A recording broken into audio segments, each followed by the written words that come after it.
Olá, eu sou a doutora Luciane Fantini e vou trabalhar com vocês um módulo de competências comportamentais.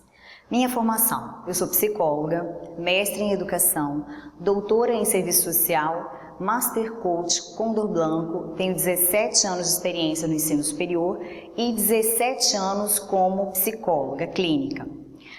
E aí vamos pensar sobre os objetivos dessa disciplina. Quais são? Como vocês podem observar aqui, os objetivos são identificar concepção de competências comportamentais, enfatizar a importância das competências, habilidades, capacidades do ser humano, refletir sobre o desenvolvimento de competências comportamentais no ambiente corporativo.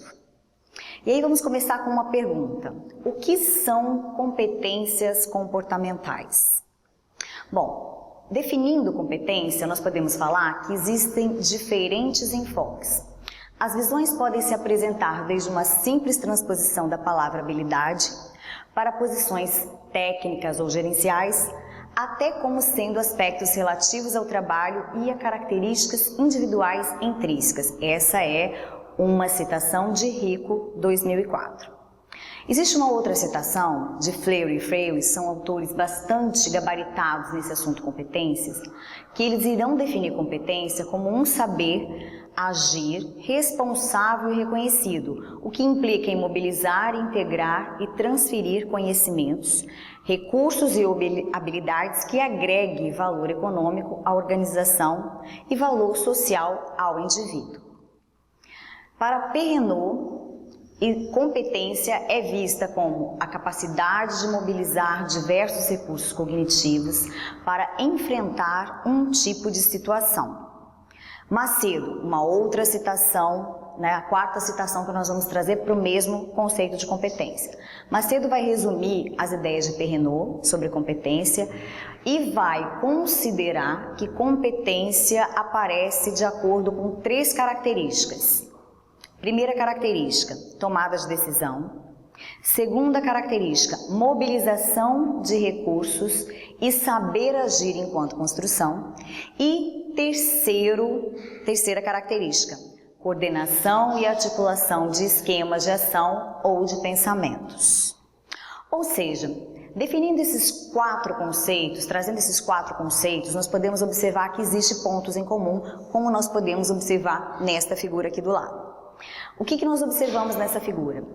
Que competência, ela reúne conhecimentos, habilidades e atitudes. Ou seja, o que são os conhecimentos? Conhecimentos são informações organizadas sobre um assunto, sobre uma área específica. Por isso, nessa figura, está aparecendo como sendo a parte de cima do iceberg, aquela parte visível. Nós podemos observar os conhecimentos, é aquilo que a pessoa recebe. Então, vamos imaginar, eu gosto de trabalhar com esse exemplo, vamos imaginar que você receba a receita de família para fazer um panetone, certo? Você recebeu, mas nunca testou. Então, você tem o conhecimento desta receita passado através de geração.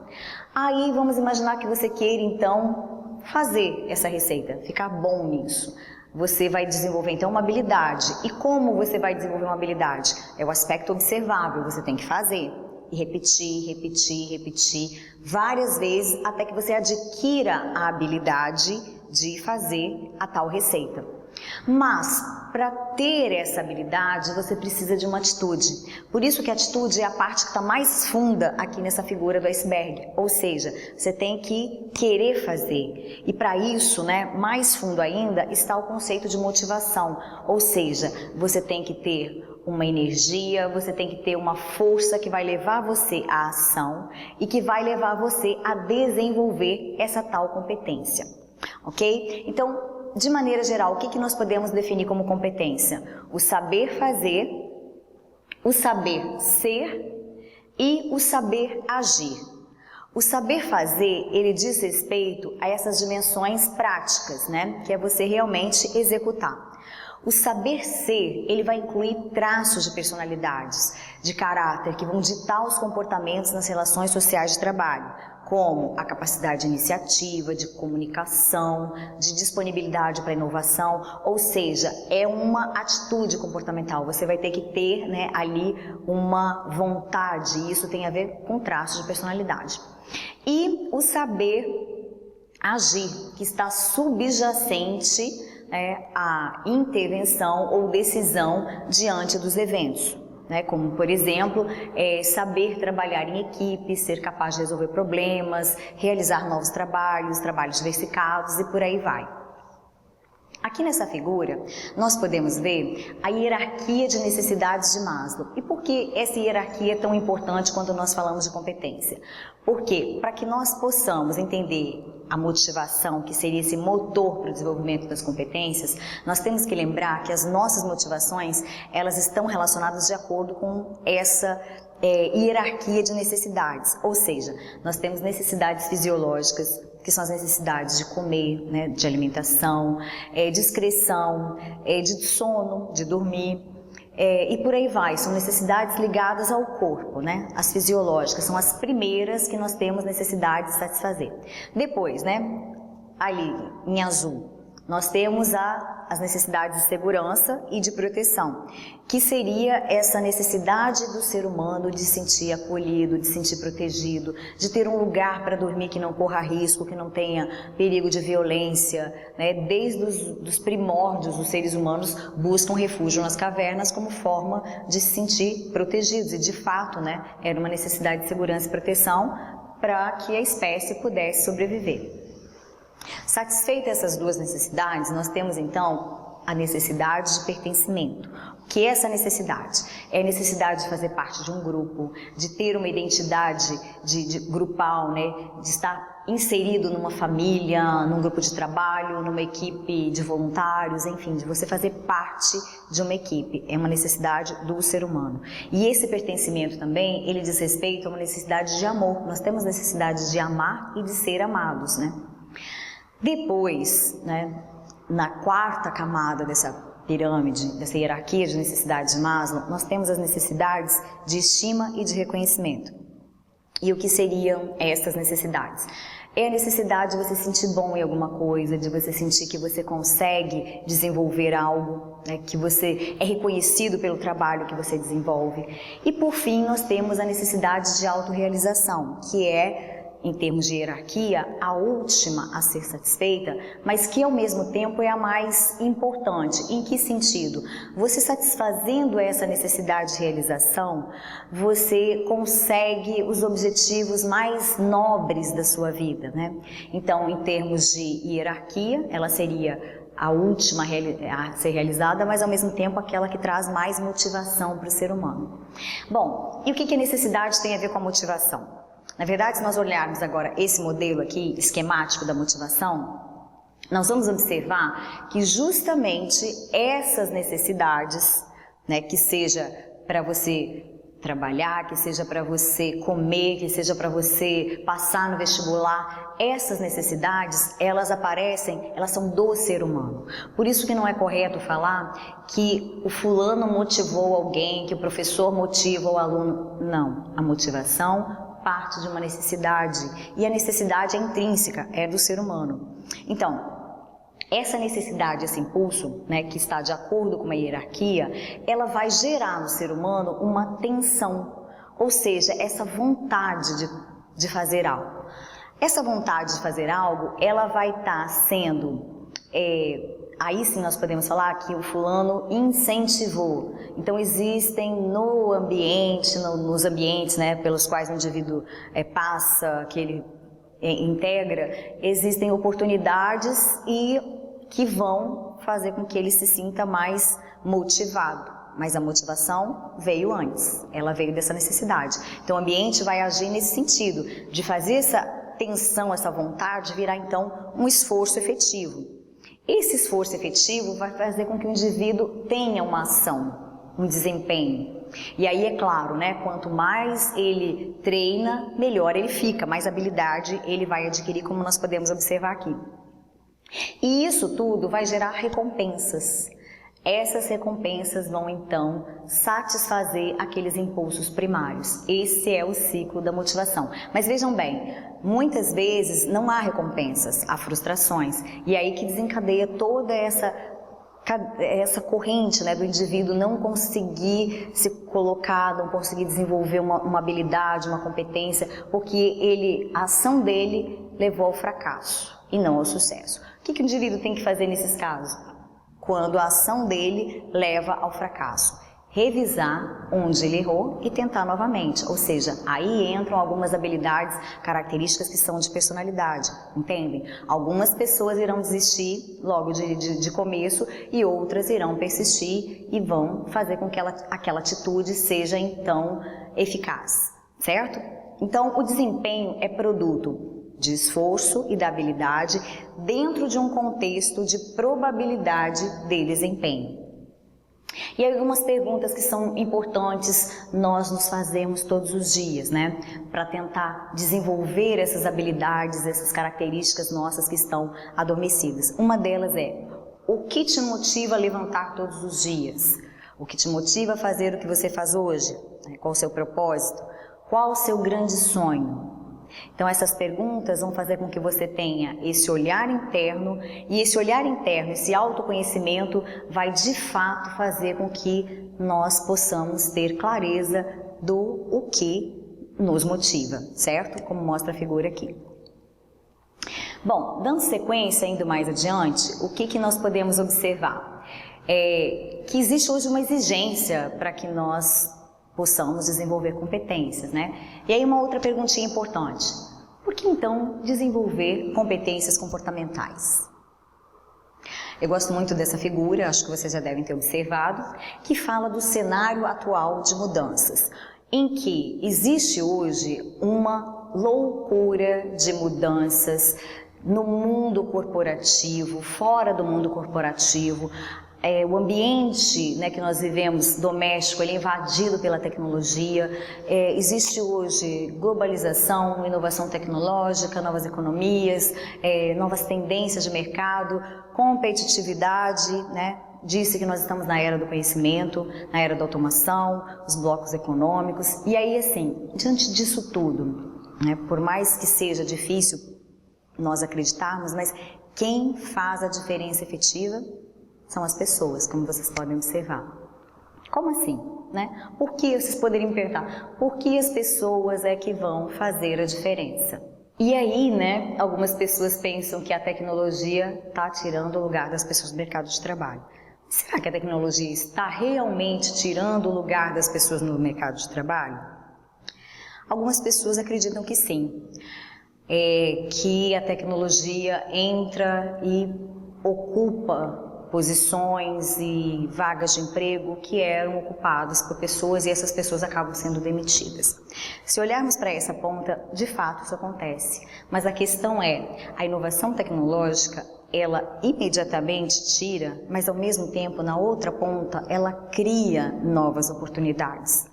Ou seja, ela força o ser humano a buscar inovação, a buscar mudança. Nesse contexto é que é tão importante o desenvolvimento de competências, ou seja, você desenvolver habilidades que você não tinha. Então é isso que a tecnologia mais faz, ela força. Se nós formos observar, existem muitos empregos na área de tecnologia, de computação, de informática, dessas áreas ligadas, né, às novas tecnologias, que não tem muitas pessoas qualificadas. Então, se a gente for pensar, um pouco isso que acontece. E aí a gente poderia pensar também, mas a tecnologia não poderia substituir completamente o ser humano? Não. Por que não poderia? Porque quem está à frente o tempo todo, as nossas faculdades cognitivas, intelectuais, a nossa capacidade de lidar com o erro, com a mudança, essa capacidade de adaptação, isso é do ser humano, isso não é da tecnologia. Aliás, não podemos esquecer que toda essa tecnologia, desde o fogo ou as novas tecnologias, todas elas são criadas pelos seres humanos. Nesse sentido, em função de um cenário global, um mundo competitivo e dinâmico, como consequência da globalização, o capital humano é visto como um diferencial competitivo para as organizações alcançarem seus objetivos. É nesse contexto que se fala então de gestão de competências comportamentais e de desempenho, ou de liderança e autoliderança. E aí, vamos observar essa outra figura aqui. O que é importante, então, para marcarmos um diferencial em termos de mercado de trabalho? Que competências comportamentais ou não comportamentais desenvolver? E aí, um primeiro plano seria idioma, informática, graduação, especialização, MBA, mestrado, doutorado, ou seja, o conhecimento técnico. Então, nós temos que desenvolver essas competências técnicas. Depois das competências técnicas, é importante nós desenvolvermos competências comportamentais, ou seja, exatamente o que estamos falando. Comprometimento, iniciativa, autoliderança, lidar com as emoções, trabalhar em grupo, são cada vez competências mais solicitadas no mundo atual. E após desenvolver competências técnicas, competências comportamentais, é importante, como nós podemos observar aqui, que isso tudo seja em função de um foco. Certo? Resultados. Nós precisamos direcionar isso a resultados. Então, cada vez mais tem sido exigido que essas competências estejam atreladas a um resultado efetivo, para que você tenha o seu sucesso profissional. Bom, quais competências, então, comportamentais desenvolver nesse contexto? E esse é o último tópico que nós vamos estar trabalhando. Existe um modelo indicado pelo Sebrae, que ele trabalha com algumas competências comportamentais, que seriam competências comportamentais de sucesso. E aí nós estamos trazendo aqui, porque são de fato, aqui todas as pesquisas mostram que são as mais exigidas na atualidade. Primeira delas, a busca de iniciativa e de oportunidades. Segunda, a persistência, essa habilidade de você não desistir da primeira vez, de lidar com a frustração. Terceira, correr riscos calculados. Você não ficar na zona de conforto, se arriscar, mas ao mesmo tempo tendo noção clara do que você está arriscando, do que você pode perder e do que você pode ganhar. Fazer um planejamento. Quarto, exigência de qualidade e eficiência. Isso é cada vez mais solicitado. Exigência de qualidade e eficiência no sentido de você trabalhar bem com o cliente, trabalhar bem com o seu chefe, trabalhar bem naquele trabalho, naquela função que você vai desenvolver. A quinta competência mais falada é comprometimento. Comprometimento com o seu trabalho, comprometimento com as pessoas que estão à sua volta, comprometimento com a organização de modo geral. Então, é uma competência a ser desenvolvida. Sexta competência, busca de informações, ou seja, não cabe mais dizer, eu não sei. Hoje tem o Google, na pior das hipóteses você tem o Google para recorrer, ou seja, a informação está disseminada nos 4 cantos do mundo, então não existe isso, você pode buscar a informação hoje em tempo real. Sétima competência, estabelecimento de metas. O que significa isso? Você tem um planejamento anual em que nesse planejamento você descreva o que você quer, quando você quer, quanto tempo, quais os recursos gastos. Então, esse planejamento das metas também é uma competência importante. Depois, nós temos o planejamento e monitoramento sistemático como a 8ª competência a ser desenvolvida. O que é o planejamento e monitoramento sistemático? Você traçou sua meta, vamos imaginar aqui, uma meta de você ler 5 livros até o fim do ano, por exemplo. E aí, você passou 1 mês e nada, 2 meses e nada. Quer dizer, o planejamento e monitoramento sistemático é para ver se você está cumprindo para chegar até aquela meta, está cumprindo suas ações para chegar até aquela meta. Então, se faltam 5 meses para acabar o ano e você quer 5 livros, pelo menos 1 livro por mês, certo? Seria o mais razoável. Depois, nós temos como 9ª competência, persuasão e redes de contatos, que é essa habilidade de você falar com as pessoas, ter contatos que sejam contatos, pautados na ética, pautados no profissionalismo, mas que você tenha essa rede de relacionamentos. E o último é independência e autoconfiança, ou seja, por mais que as pessoas digam que você não vai conseguir, por mais que as pessoas digam que você não é capaz, você ter essa autoconfiança. Sim, eu sou capaz, eu não preciso da opinião dos outros para fazer algo, eu tenho independência, certo?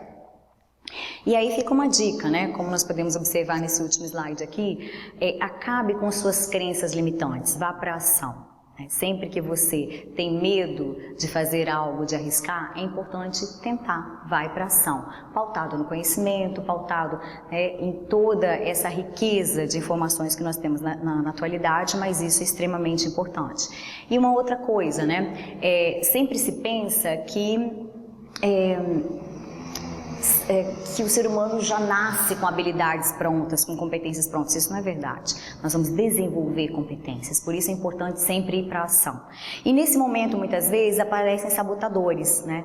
Muitas pessoas já perceberam. O que são sabotadores? É tudo aquilo que impede você de ir para a ação. Por isso é importante manter o foco, ir para a ação e não temer. E aí, para terminar, eu gostaria de deixar essa frase, né, que eu não sei se é do Einstein, mas que aparece como sendo, que é: viver é como andar de bicicleta.